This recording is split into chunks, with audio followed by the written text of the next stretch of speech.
good morning to Ndị ANAMBRA. Ndị ANAMBRA Ekenemon. Well, this is 9 months in office and first Christmas that I'm celebrating in office as governor of Anambra State.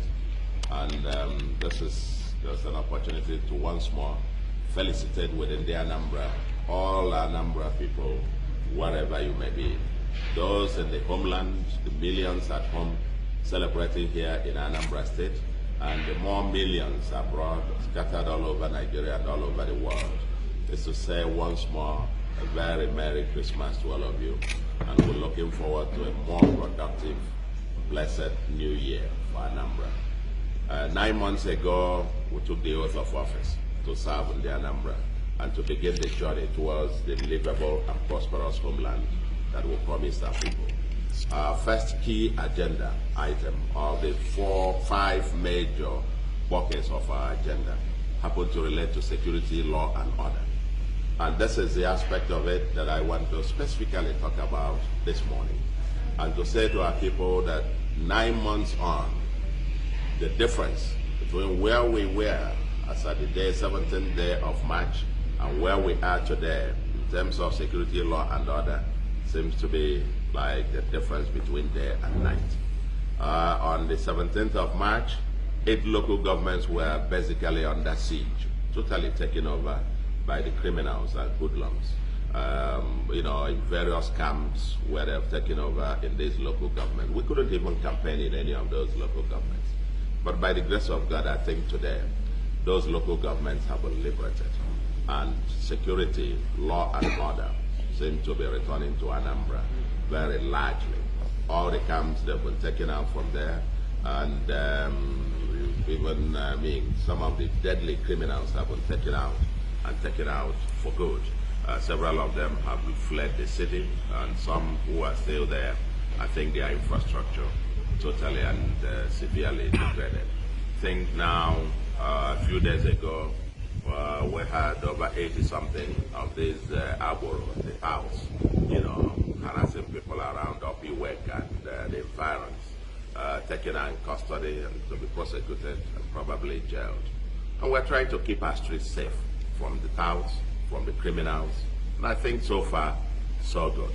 They're not totally out. Of course, you will never have a crime-free society, but as far as I can tell, Anambra, I don't know any state in Nigeria that is safer than Anambra today. And I think in the Anambra, I want to commend all of you, commend all the stakeholders in the Anambra project, the citizens, the ordinary citizens, who hearken to our call that if you see something, say something. I commend our youths who are taking the destiny of this state in their hands. Our women, our men who were defying all the criminals and so on. 2 weeks ago, one criminal in faraway Finland or so declared 5 days sit at home.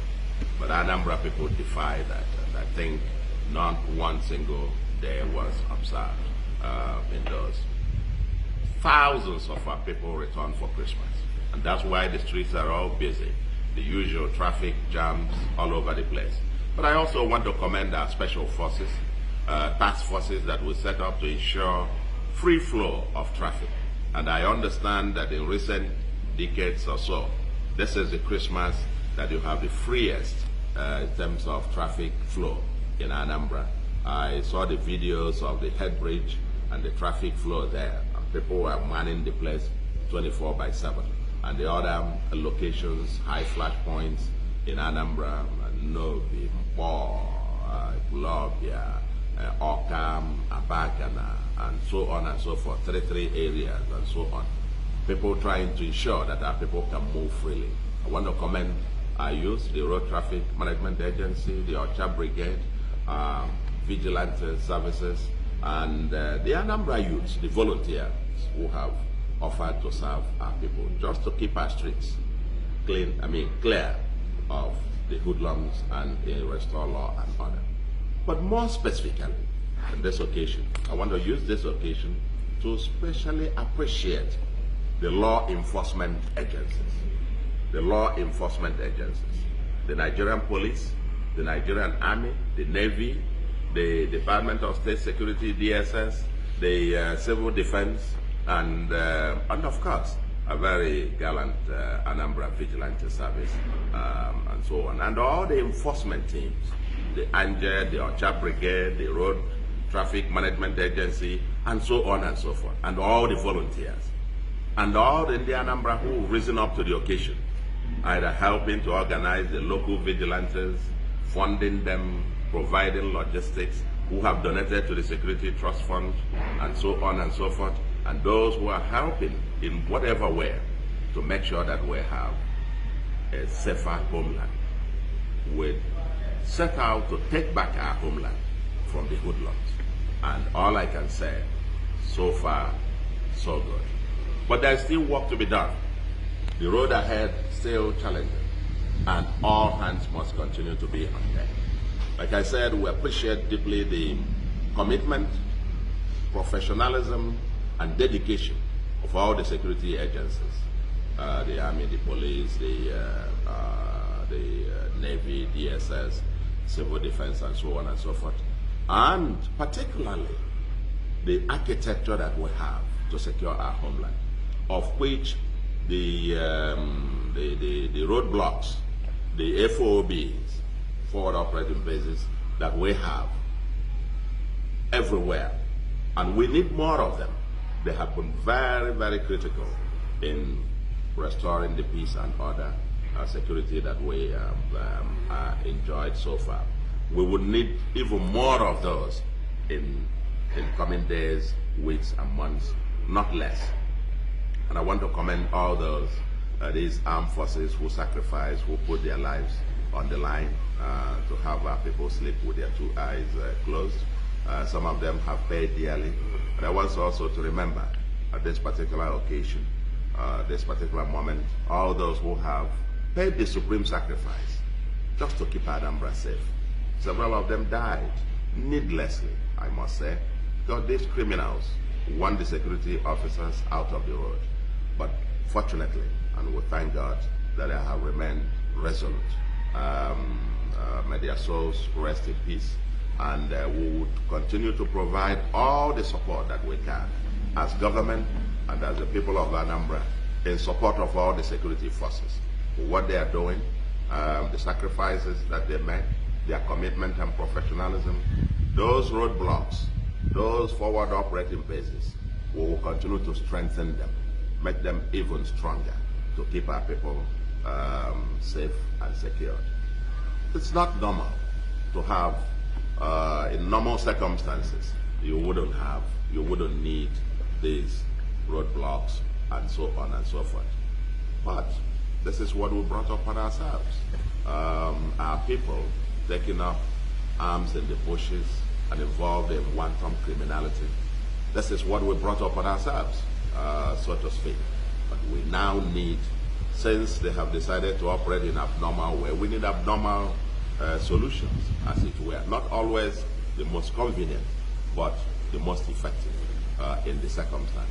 And until the insecurity situation comes down to near zero, as it were, we will continue to have the roadblocks and the forward operating bases in place and to be strengthened and so on and so forth. So I want to thank everyone who has been involved in this, Ndị ANAMBRA particularly. Everyone has a role to play on the road ahead. If you see something, say something. If you say something, do something. The youth must rise and take our destiny in our hands. Your future is on the line. It is your future that we are keeping awake every day to secure. The future of our youths, your own children, and your grandchildren. And we use this opportunity again to appeal to those in the bush, in the forest, the criminals out there, because they are nothing but criminals. They are kidnappers and criminals. Come out. We offer you the opportunity to retrain you and to help you to start a new life, a new productive life. The course you have taken to by being in the bush is one that leads to nowhere. It's not going to take you to anywhere. Criminality cannot pay you in the long term. And therefore, we don't want to lose, pains to see these young youths, wasting away. you have a future. And this government is prepared to work with you to give you a new future, so that Anambra, the light of the nation, will continue to shine. Once more, I thank all of you, Ndị ANAMBRA. Thank our partners in progress. Thank all the security forces for their gallantry, professionalism, and dedication and commitment to seeing Ndị ANAMBRA sleep with their two eyes closed. Our journey to a livable and prosperous homeland is on course. And in the days ahead or months ahead, we will be giving you a first, if you like, an interim progress report. Maybe when we have the next 3 months, when we celebrate the first year in office, we'll give you an interim progress report. But we are on course. Thank you very much.